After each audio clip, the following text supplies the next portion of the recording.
Hi guys, welcome back to this channel. In this video, I will show you how to share your Instagram profile link from app. So first, what you have to do is click on your profile, click this button over here, and then go to click these three horizontal lines over here.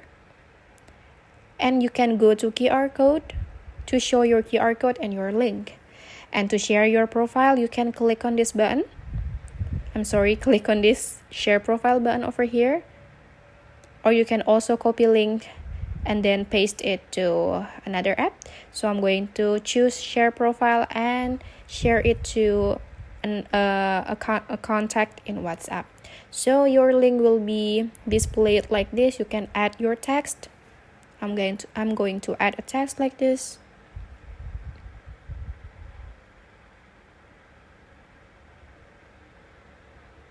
And then after you're done, you can click send, and the message and the link will be sent to this contact on WhatsApp.